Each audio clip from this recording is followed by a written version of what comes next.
Hey hey, salut à tous et à toutes les amis, moi c'est Keljin, j'espère que vous allez bien parce que là, aujourd'hui on est parti pour le flop de l'année 2017.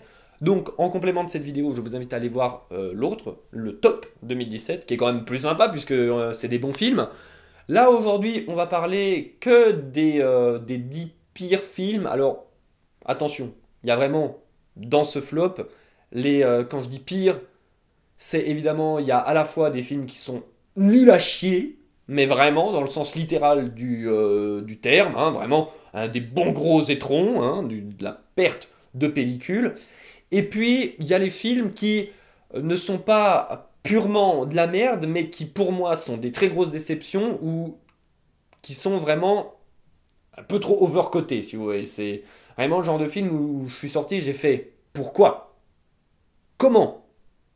À quelle heure? Sur quelle planète? Donc, eh ben, sans plus tarder, on va se lancer là-dedans, hein. On va se rappeler avec une certaine tristesse tous les mauvais films que nous avons vus cette année.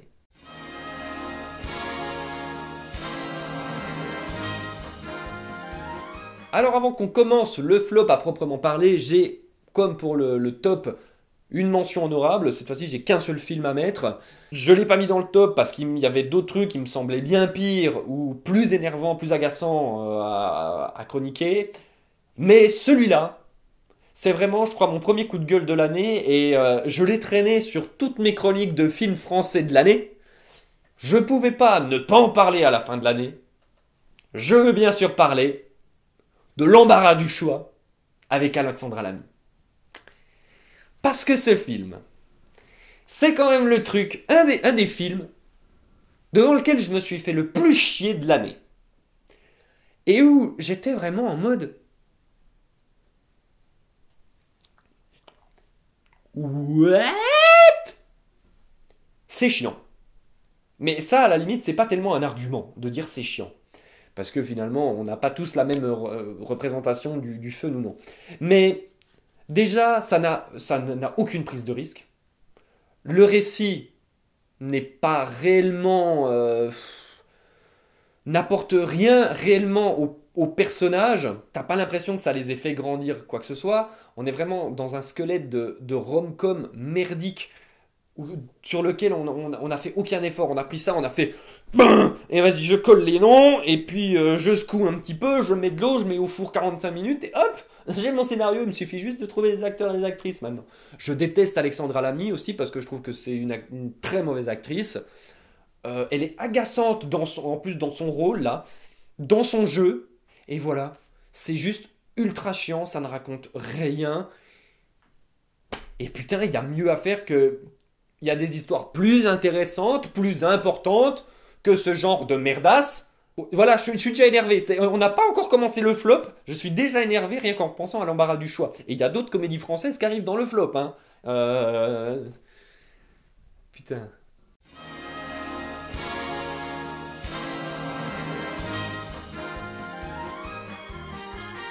Et donc, on commence ce flop 10 par évidemment une comédie française. Oh bah tiens, comme par hasard, hein. Putain de merde. Et pas n'importe laquelle. De la merde, mais de la merde raciste en plus. Ah. Et là, vous vous dites, une comédie raciste. Il y a Christian Clavier dedans. Hop, banco. Et oui. Bah oui, parce que... et c'est ça qui est marrant, c'est que finalement, tu dis, mais il joue toujours le même rôle, hein, Christian Clavier. Tu regardes, même à l'époque des Visiteurs, il joue le rôle du bourgeois. Maintenant, avec l'âge, en fait, il s'est devenu le personnage de l'oncle raciste. C'est toujours le même personnage. Il y a un Christian Clavier Cinématique Universe, en fait, quelque part. Il fait toujours le même personnage, mais dans des films différents, hein. C'est pour ça, d'ailleurs, qu'il y a un film qui est sorti il n'y a pas longtemps, Momo. Il joue encore le même rôle, hein. Et tu regardes la bande-annonce, tu fais... T'as envie de te mettre de l'eau de Javel dans les yeux et puis de te perforer les tympans avec un pic à glace. C'est terrible. Non, non seulement c'est pas drôle, mais en plus ça véhicule des valeurs qui sont complètement, qui sont très mauvaises. Je veux dire, on se fout de la gueule des Roms en disant ouais voilà bon. Et puis à la fin tu dis bon alors on embellit finalement le personnage des bourgeois en disant ils sont sympas ces bourgeois quand même, regarde, finalement ils font copain-copain avec les Roms. Même si les Roms, bon, ils sont quand même pas comme nous, quoi. Et tu fais, what? Et tu fais, et c'est ça qui fonctionne en France, c'est ça qu'on produit à l'appel en disant, et puis qui viennent sur les plateaux télé, et puis qui sont là. Oh oui, franchement, alors j'adore votre nouveau film, on sent toute une réflexion sur les communautés. Oui, c'est vrai que nous... Non, non, non, non, non, non, non, c'est juste insultant comme film. Et puis de nouveau, c'est la prise de risque zéro, quoi. C'est vraiment, je pense que dans les studios, il y a un générateur automatique de script pour Christian Clavier. C'est on passe ça, puis à côté de la machine de script pour Luc Besson, vous savez, ben c'est pareil. C'est hop là, j'ai un script. Alors c'est l'histoire de Christian Clavier qui sera un vieux bourgeois raciste et j'adore, nickel, je prends, qui réalise. Et puis au fond, il y a une chèvre qui fait nickel, t'es l'homme de la situation. Donc voilà, à bras ouverts, c'est de la merde, ne regardez surtout pas ça.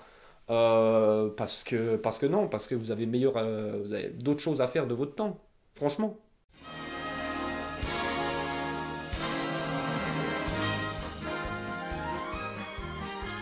Atomic Blonde, c'est le parfait inverse de John Wick. Dans le sens où John Wick ne se cache pas d'être un film violent, d'être un film cash, d'être un actionneur qui ne cherche pas forcément à raconter grand-chose, d'accord, qui fait, bon, on a un personnage là, puis il tue des gens, puis voilà. Mais au moins dans John Wick, c'est bien fait. Dans Atomic Blonde, c'est pas bien fait quoi.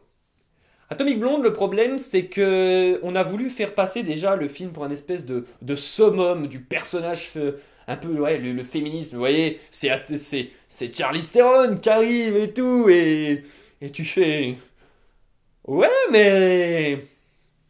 Non, non, c'est pas plus féministe que ça, parce que bon... c'est vulgaire, c'est beauf pareil, enfin non, et c'est ouf. C'est ouf de se dire qu'il y a des gens qui puissent trouver ça vraiment ultra fun.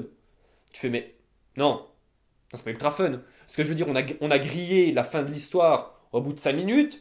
Il y a des rebondissements complètement capillotractés pour faire genre, ouais, alors en fait, j'avais compris. Non, gars, laisse tomber, j'avais compris au bout de 5 minutes 30 de ce film. C'est bon, c'est pas la peine de... Non, attends, je continue, je te dis. Parce qu'en fait, lui, il avait parlé... Arrête, film, arrête, tu nous fais chier, arrête.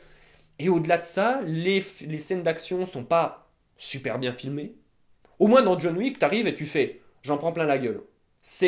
Les chorégraphies sont bien filmées, il y a un travail sur le cadre, un travail sur les couleurs, les scènes d'action sont badass, le personnage est badass. Alors que là, tu dis, bah c'est Charlize Theron, quoi, c'est... Enfin, si vous voulez une Charlize Theron badass, il y avait Mad Max en fait. Il n'y a pas... Alors que là, elle a aucun jeu. Mais vraiment, elle a deux expressions, la même. C'est, c'est terrible. C'est, pour reprendre les termes exacts de Yannick Dahan qui m'ont fait énormément rire sur Atomic Blonde, c'est Steven Seagal avec des boobs. C'est ça. Mais sinon, ça n'a aucun intérêt. En plus, c'est moche. Mais alors, les décors. C'est filmé au fin fond de la Roumanie, je ne sais pas où, dans des entrepôts vides, moches. La production design, c'est hop, et ben vous la prenez, vous la mettez dans un pot, vous l'enterrez. Il y a rien. C'est complètement vide parce qu'évidemment c'est un actionneur, mais en plus c'est un actionneur qui fait croire qu'il a autre chose à raconter, qui essaye de faire autre chose. Non, tu fais rien, gros. Tu patauges dans la semoule et puis voilà, c'est tout. C'est tout.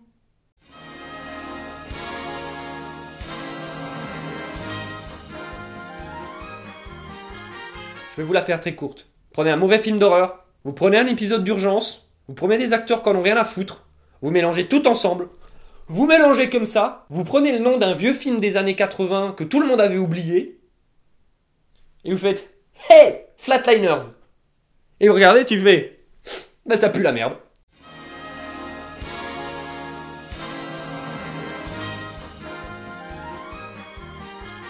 Numéro 7, donc La Momie.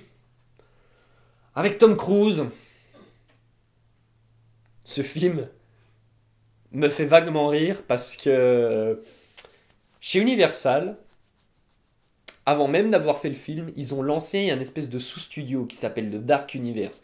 Ils se sont dit, on va prendre tout notre univers des Universal Monsters, donc la momie, l'homme invisible, tout ça, et on va faire un espèce de gros univers connectés avec tous nos monstres et tout. Et on commence avec la momie, avec Tom Cruise. Et là, le film est une catastrophe. Le film se ramasse. Les scénaristes, qui est donc Alec Kurtzman, etc., les producteurs, c'est des boss qui sont producteurs, se barrent du truc en mode allez hop, allez bien vous faire foutre. Et là, tu te dis bravo Universal. Commencez par faire des films avant de vouloir installer des univers partagés. Et puis commencez par faire des films qui tiennent la route.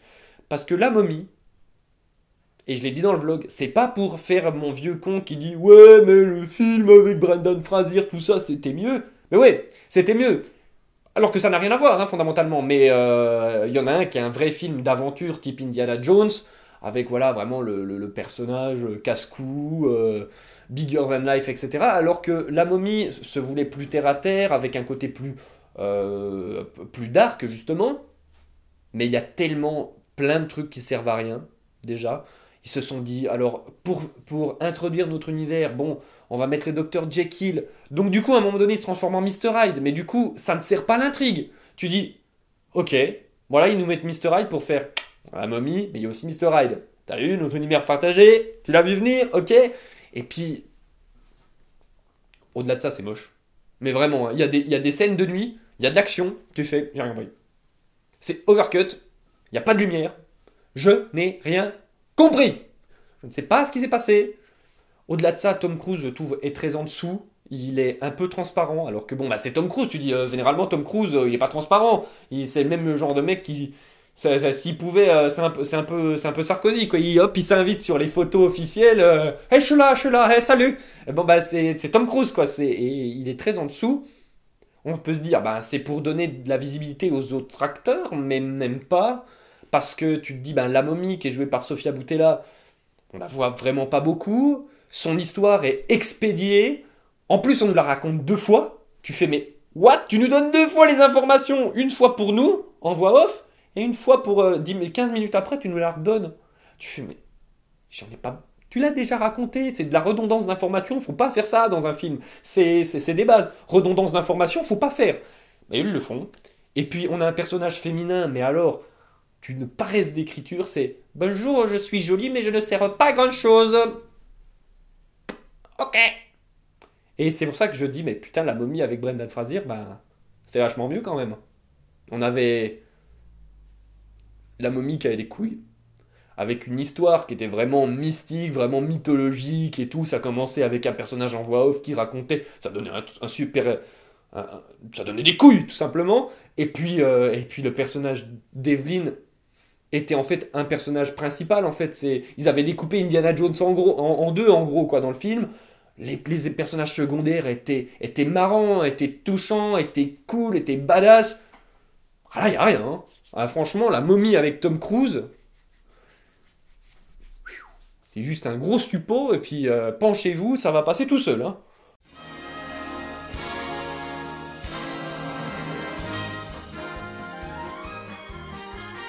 Je suis pas un fan invétéré de la saga Saw, mais on peut au moins accepter que le premier épisode et vaguement les deux trois qui suivent avaient quelque chose à raconter,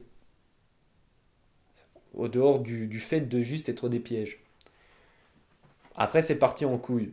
Moi, j'aime bien, mais je reconnais quand même que c'est parti en couille. Ça a plus rien à raconter, c'est pas très intéressant, c'est juste du gore pour du gore. Si vous êtes comme moi, que vous aimez bien juste le gore pour le gore, bon, ça fait son effet, mais sinon, faut bien reconnaître quand même, les films sont pas terribles. Ils avaient dit que c'était fini. Quelques années après, on fait un spin-off. Ah, ok. J'espère que vous, ouais, on va faire revenir John Kramer, on va raconter une autre histoire. Et que tu fais, peut-être qu'ils ont une histoire à raconter. Peut-être ça va ressembler à autre chose.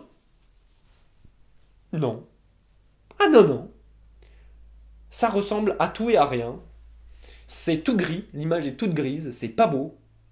C'est de nouveau que des pièges avec une histoire complètement capillotractée qui finalement n'apporte pas grand-chose. T'es là, tu fais... Est-ce que l'histoire, est-ce que la saga So avait vraiment besoin de cette histoire en plus? Je ne crois pas. Ils font revenir John Kramer, mais de nouveau, tu dis... Est-ce qu'on a besoin de pisser sur le cadavre de ce pauvre John Kramer une fois de plus? Je ne crois pas. Donc franchement, non, ça n'a aucun intérêt. C'est un film qui n'a aucun intérêt. Et on a parlé des films d'horreur dans le top. Tu parlais de Get Out, de Annabelle 2, etc. Qui sont des films avec des gens qui ont une vision, qui ont quelque chose à raconter. Et ben Jigsaw, c'est l'exact inverse. C'est le film de studio qui n'a plus rien à raconter, qui est vide. Et Saw est par terre, c'est un cadavre, et il dit arrêtez, tuez-moi. Et non, les studios continuent. Et il n'y a rien à raconter. Les réalisateurs qui sont derrière sont juste des techniciens, des yes man qui sont là, qui font oui, je fais un film, bonjour, je sais tenir une caméra. Et c'est tout. Il n'y a rien à raconter. C'est, des fois on fait peur. Enfin, on fait pas peur, mais des fois on fait bouh. Bouh. Non. Bah non. Enfin, si c'est Saw à la base, c'était un peu plus intéressant que juste des pièges. C'est devenu que des pièges par la suite. Si on transforme le truc pour n'en faire plus que du jump scare, arrêtez. Vraiment arrêtez. Enfin, il faut savoir s'arrêter à un moment donné, quoi.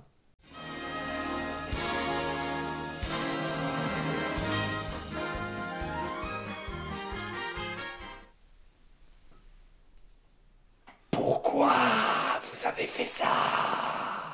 J'ai pas grand chose à rajouter de plus que ce que j'avais déjà dit dans le vlog, mais le problème n'étant pas qu'ils adaptent Death Note et qu'ils le fassent autrement. C'est pas un problème, c'est une adaptation.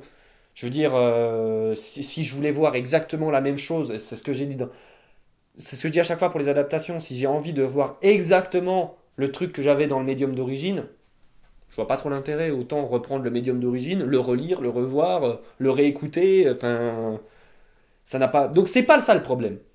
Le problème, c'est de prendre Death Note et de se dire, il faut qu'on essaye de tout contenir l'histoire en 1h30. Et du coup, on ne sait pas où ça part. Les personnages sont l'antithèse totale de ce qu'ils étaient dans les bouquins. Donc, de nouveau, si tu veux totalement transformer le truc, alors dans ce cas, c'est peut-être pas la peine de l'appeler Death Note. Parce que il faut quand même, si tu gardes le même titre, il faut quand même garder ce qui fait l'essence de l'œuvre d'origine. Et là, c'est pas le cas. Le personnage principal, on ne sait pas pourquoi il fait ça, il n'a pas réellement de motivation, il se fait balader par tous les autres personnages. Mia, elle est là en mode... c'est elle le cerveau du truc, alors que dans le manga, pas du tout, justement. Elle est un personnage qui se fait manipuler et où il y a une question d'idolisation, de sacralisation d'un homme, d'un personnage. Ryuk qui se met à être actif dans le processus alors que dans le manga il était juste là en mode je regarde. Alors que là il fait ouais vas-y tue-les, tue-les, tue-les. Et tu fais bon à un moment donné si vous avez juste envie d'enculer Death Note dites-le mais à un moment donné appelez pas ça Death Note quoi parce que la fin en plus c'est complètement capillotracté, c'est genre ouais j'avais tout prévu, j'ai fait ci, j'ai fait ça, j'ai fait ça, j'ai fait ça, j'ai fait ça, tu fais ouais, dans le manga, ça passe bien, mais là non, parce que on a passé le film à te faire passer pour un espèce de gland, donc qu'à la fin tu fais, en fait, je suis trop malin. Non, c'est pas trop ok. Et en plus, ils font des règles qu'ils respectent pas, donc même le film n'est pas cohérent avec lui-même. Je veux dire, il y a tout le passage avec l'espèce de secrétaire de elle, et bah, Light le manipule avec le Death Note, puis tu fais. Tu connais pas son nom? Non plus. Alors pourquoi tu. What the fuck? Donc du coup, à ce moment-là, tu fais. Je laisse tomber. Je continue tout seul, film, mais visiblement, tu es en roue libre. Il n'y a même pas de réalisateur, il n'y a pas de script. Il y a juste des gens qui passent, puis ils font. Mettez de la lumière là au fond. Attends, viens. Tu dis les phrases qu'il y a sur le papier. Mais non, c'est vraiment très mauvais en tant que film en fait. C'est juste mauvais en tant que film. Si on oublie que c'est l'adaptation de Death Note, si on prend juste en film, si j'avais vu ça sans avoir aucune idée que le manga existait, j'aurais dit, c'est de la merde. Enfin, clairement, ça a été cuit trop vite dans un four trop chaud. Du coup, la mie a pas le temps de monter, donc c'est de la merde.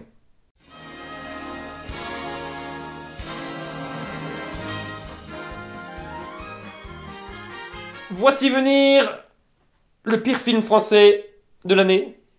Le truc improbable, le truc qui ne devrait pas exister, qui n'existe d'ailleurs qu'à moitié. Bad Buzz. D'Éric et Quentin. Parce que oui, j'ai vu ce film. C'était pas très drôle. Comme moment. Au-delà du film qui n'est pas drôle.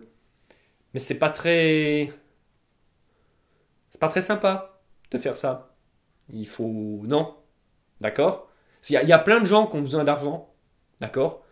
Pour faire des films. Mais aussi pour manger. Pour. Voilà. Donc à la place de Bad Buzz, on aurait pu prendre le budget, le donner au Resto du Cœur, par exemple. Voilà. Parce que. Parce que là, c'est.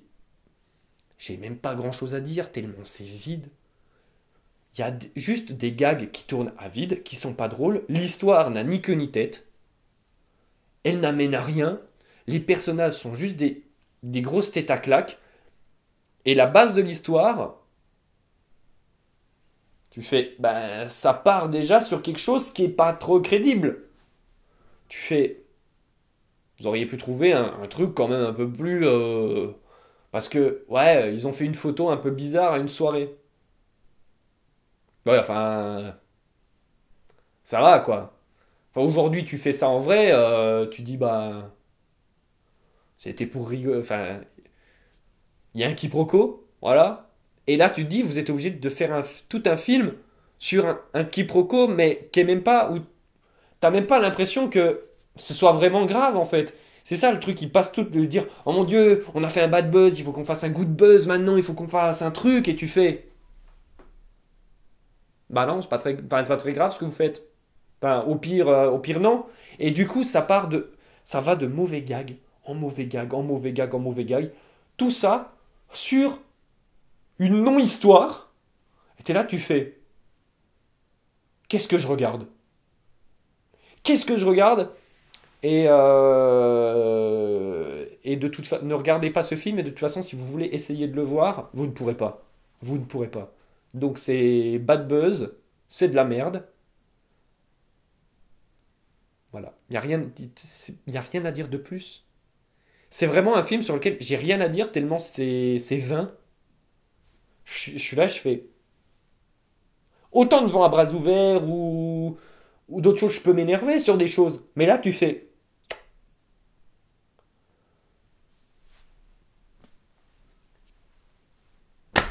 Pourquoi on fait ça? Vraiment, c'est pourquoi il y a des gens encore qui financent ça? Ça me trouve le cul. Un film suivant.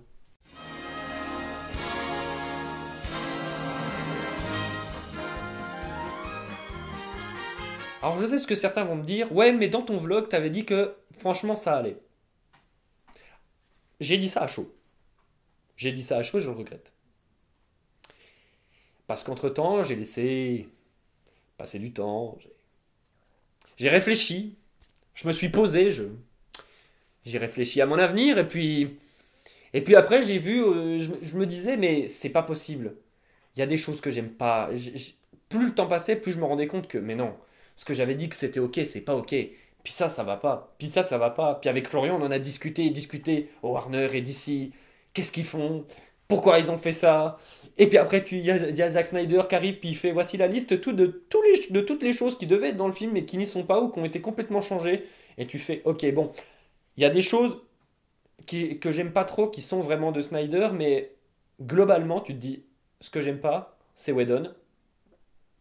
C'est tous les choix derrière qui sont on change la couleur, on change ceci, on change cela, on change comment on va traiter tel personnage, on change la musique, ta mère la pute, Danny Elfman, enfin, c'est devenu un mème.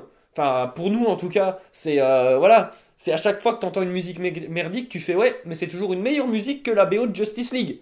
C'est c'est tellement la BO de Danny Elfman est vide, insipide. Vraiment, alors qu'en plus, il y avait une BO de Junkie XL qui était quasiment terminée, d'accord? Elle existe, cette BO. Mais non, au dernier moment, ils se sont dit non, on change, on prend Danny Elfman. Et le film est énervant pour ça, c'est-à-dire que je conçois qu'on puisse ne pas aimer Man of Steel, Batman versus Superman, mais au moins il y avait une vision, au moins il y avait une direction, il y avait une cohérence visuel, au niveau des personnages et musical. Justice League, ça prend le travail qui a été fait avant, ça pisse dessus, ça y fout le feu et ça chie sur le cadavre encore fumant. C'est tout ce que ça fait.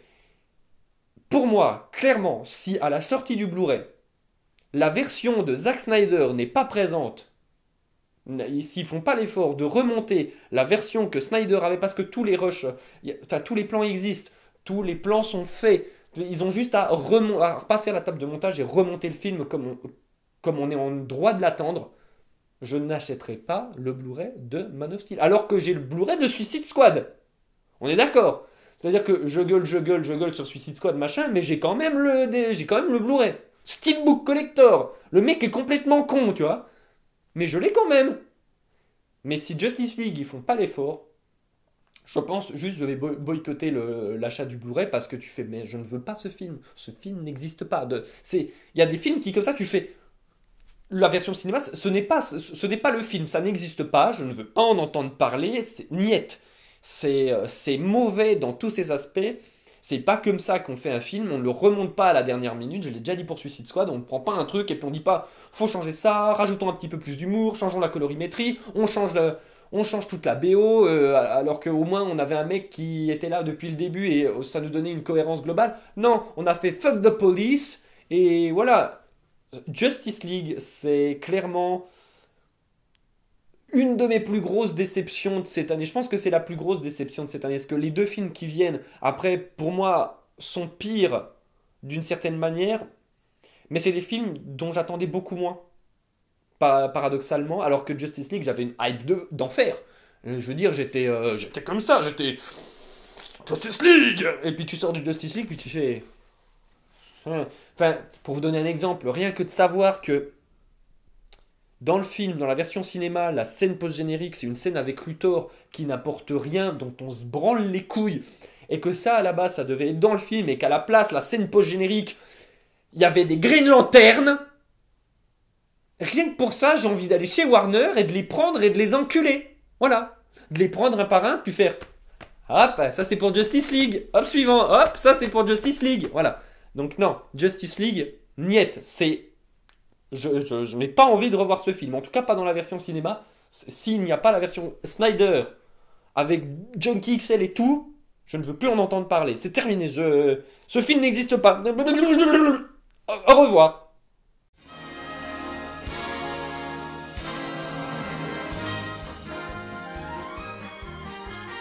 I wish. Eh bien moi, je souhaiterais que ce film n'ait jamais existé. Je l'ai vu 2 fois en plus. Et là, vous vous dites, mais es-tu complètement con? Oui. Oui, parce que je l'ai vu une fois tout seul, et je l'ai vu une autre fois avec des potes qui avaient envie de voir ça, et que moi, j'avais juste envie d'être avec les potes, et du coup, je suis allé voir ça. John R. Leonetti, si tu m'entends, tu es définitivement banni des réalisateurs dont j'ai envie d'entendre parler, d'accord? C'est... Avec Mortal Kombat 2, on peut se dire, bon, erreur industrielle. Mais depuis, j'ai vu I Wish et j'ai vu Annabelle, premier du nom qui est de John R. Leonetti. Et non, je pense que ça vient vraiment de lui. Je pense que c'est... Ce mec n'a vraiment aucun talent. Mais, il n'y a pas que ça. Parce que John R. Leonetti n'a pas écrit le scénario d'I Wish. De la même manière qu'il n'avait pas écrit le scénario d'Annabelle. Et les scénaristes qui ont écrit ça, je sais pas, ont eu leur diplôme de scénariste dans un Kinder Surprise. Parce que le personnage est juste détestable. Ça ne sert pas le film que le personnage soit détestable. Parce que c'est un film d'horreur dans lequel justement on a... De la façon dont ils le font, tu as envie de t'attacher à ton personnage pour pas qu'il crève. Là, on n'a qu'une seule envie, c'est qu'il crève. Parce que tu fais, vas-y, termine, qu'elle crève. Parce que j'en peux plus, elle est juste chiante à mourir. Ça nous vend en plus un film à la destination, enfin pas à la destination, si à la destination finale, où tu te dis, bon, au moins ça va être des morts fun capillotractés à base de souhaits complètement débiles. Non. Parce que le premier, ça a été vu dans la bande-annonce, je spoil. Alors je dis je spoil I Wish, je n'ai rien à battre. Elle dit, ouais, elle, j'espère qu'elle va pourrir. Tu dis, oh, ça va être dégueulasse, la meuf va commencer à pourrir et tout. En fait, non, elle chope une espèce de grosse sclérose dégueulasse qu'elle aura plu à la fin du film. Et tu dis, ok, bon, ok, c'est le début, c'est le début, c'est le début. C'est le début, donc on commence soft, ok, et après ça va se corser. Non, après, elle fait des vœux pour elle. Genre, ouais, je veux être riche, ouais, je veux machin, je veux que mon père arrête de me foutre la honte, je veux qu'il. Et à un moment donné, tu fais. Très vite, le film d'horreur, il fait. D'horreur. Ah non. Ah non, non. Bas les couilles, moi. Non, on va faire une espèce de teen movie, et tu dis. Et ça apporte quoi à ton histoire? Ah, je ne sais pas.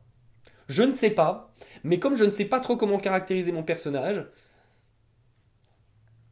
eh ben je joue juste sur mon concept. Et tu fais, ouais, c'est bien de jouer sur ton concept, mais du coup, ton histoire n'avance pas, ton personnage n'avance pas, il est de même de plus en plus chiant, et quand l'histoire avance, on a l'impression que c'est subitement un petit peu en mode, hop là, bon, bah faut qu'on avance, hein, donc on va accélérer, donc à un moment donné, d'un seul coup, les personnages trouvent des solutions, le film n'est pas cohérent avec lui-même des fois.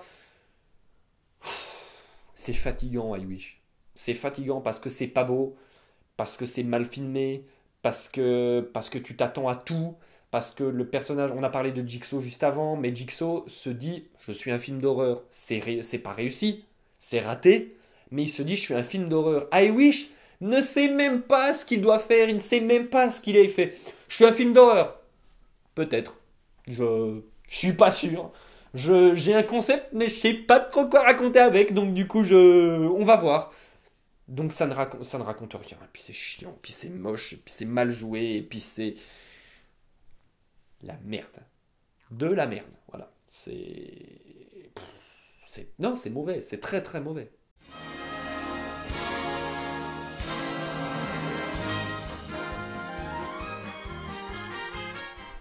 Bon. Numéro un. Et là ça va se corser. Parce que je sais que il y a des gens qui ont beaucoup aimé ce film et que je ne suis pas d'accord, je ne comprends pas comment, je ne comprends pas pourquoi, je ne comprends pas sur quelle planète on peut trouver ce film génial. Je veux bien évidemment parler de Blade Runner 2049, qui est pour moi la plus grosse perte de temps de cette année. 2h45. C'est atroce. Alors je passerai sur le fait que j'ai trouvé le film chiant parce que je pense qu'en effet, je l'ai déjà dit, c'est pas spécialement un argument. On peut trouver un film chiant. Je trouvais déjà le premier Blade Runner chiant, mais c'est quelque chose de totalement subjectif. C'est chiant, mais j'y trouve de grosses qualités quand même. Je le trouve poétique, il y a un travail, c'est très beau, et il y a un intérêt de suivre ces personnages-là. On nous raconte quelque chose, et puis replacer dans la filmographie de son auteur, ça a du sens. Je veux dire, comme j'ai déjà dit dans le vlog, bah, Ridley Scott, c'est quelqu'un qui, sur ses films importants, on va dire, c'est sûr qu'il y a deux, trois trucs bons. Mais sur ses films importants, c'est toujours, et sur ce qu'il produit aussi des fois, est quelqu'un qui pense beaucoup à tout ça, à l'intelligence artificielle, à ce côté transhumaniste, etc. Ça se voit beaucoup dans plein de films, dans d'où on vient, où on va, le rapport à un créateur, tout ça. C'est aussi dans Alien, c'est aussi dans Prometheus, dans Covenant, etc. Donc ça a du sens avec Ridley Scott. Avec Denis Villeneuve, ça n'en a plus du tout. C'est-à-dire que j'ai vraiment. Ah, c'est beau.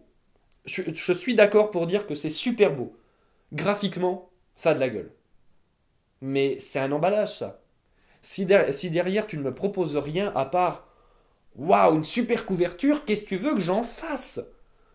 Le film ne m'intéresse à aucun de ces personnages. Limite, le personnage le plus intéressant, c'est le personnage de Dave Bautista au début, qu'on voit 2 minutes 30, et c'est le personnage le plus intéressant du film. Je veux dire, le personnage de Ryan Gosling est froid à ce feu. En fait, c'est le problème de tout le film. Et je vais me répéter avec ce que j'ai déjà dit dans le vlog, mais je trouve le film ultra froid, ultra impersonnel. J'ai juste vraiment cette sensation que Denis Villeneuve n'a aucune idée de ce qu'il a entre les mains. Et j'ai peur d'ailleurs parce que a priori c'est lui qui doit faire Dune. J'ai de plus en plus d'appréhension avec Denis Villeneuve qui fait de la science-fiction. Je suis pas sûr qu'il ait vraiment compris ce à quoi il s'attaque. Mais on a un scénario qui... En fait, moi, c'est surtout le scénario qui m'énerve. Parce que ça fait partie de ces films qui ne racontent rien, mais qui ont l'impression d'avoir raconté un truc super intelligent. Ils sont là, t'as vu mon film, comment il est... T'as vu comment il est intelligent? Et tu fais, mais non! Enfin, là, en termes de ce que tu m'as proposé en termes scénaristiques, ça ne vole pas plus haut que le dernier Transformers. Franchement, ça ne vole pas plus haut que le dernier Transformers. Et au moins, dans le dernier Transformers, il y a de l'action, quoi. Dans Blade Runner, il y a très peu d'action. Mais ça, c'est pas encore tant un problème parce qu'il n'y avait pas tant d'action que ça dans le premier, d'ailleurs. Mais au moins, il y a un propos, il y a des personnages intéressants, il y a, il y a un travail sur l'ensemble. Là, il y a des personnages qui se sont un peu parachutés. On ramène le personnage d'Harrison Ford. Était-ce vraiment nécessaire, surtout pour le rôle qu'il a dans le film? Jared Leto, j'en parle pas. On a du mal à vraiment comprendre ses motivations, d'où il vient, qu'est-ce qu'il fait. Expliquez-nous, donnez-nous plus de matière. Mais là, j'ai l'impression que tout est survolé et qu'à la fin, en plus, le film n'est pas fini. Le film se termine et tu fais. Ah non, bah non, non, il manque des scènes là. Mais j'ai pas l'impression que le film soit fini. Il y a des sous-intrigues limite qui ne sont pas closes. Enfin, typiquement, Jared Leto, etc. Tu fais son personnage, on en fait quoi? Pour moi, c'est pas clair cette histoire. Et c'est vraiment tout ça qui m'embête avec Blade Runner 2049, c'est que ça donne un immense truc vide. Et c'est pour ça que je l'ai mis en premier dans le flop. C'est que c'est comparé aux autres, les autres, pour la plupart, n'essayent pas de voler plus haut que leur cul. Même pour les gros films triple A comme Justice League, ce genre de choses, mais bon, ça vaut ce que ça vaut. Ça essaye pas de péter plus haut que son cul. Là, le problème avec Blade Runner, c'est que ça gonfle le torse comme ça et ça. Et t'es là, tu fais. Mais non! Parce que Enfin, non! Ça a beau être super beau, ça ne propose rien. Je ne suis pas dans le film.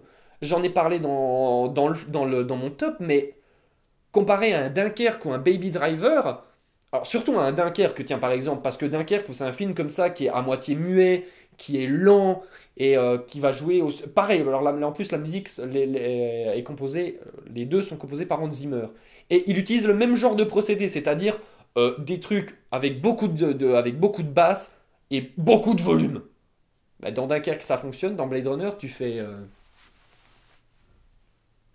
pour résumer Blade Runner 2049, c'est un petit peu comme ces grosses figures quand le personnage va à Las Vegas.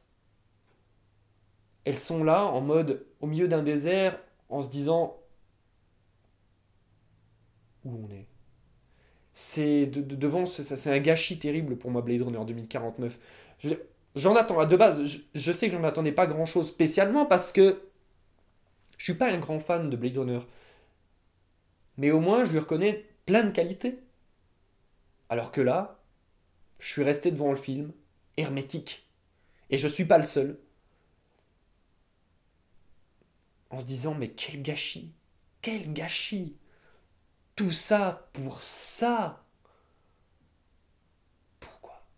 Et voilà, ce flop 2017, c'est terminé. Si vous n'avez pas vu le top, ben, je vous invite à aller le voir. Il va s'afficher quelque part par là, sur l'image, évidemment.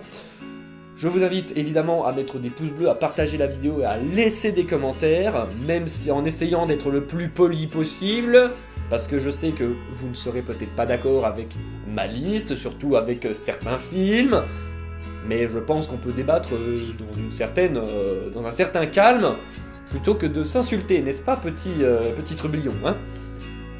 Donc, sur ce, moi je vous dis à bientôt, passez de très bonnes fêtes. Je vous souhaite déjà une bonne année 2018. On se dit à bientôt, portez-vous bien. Et voilà.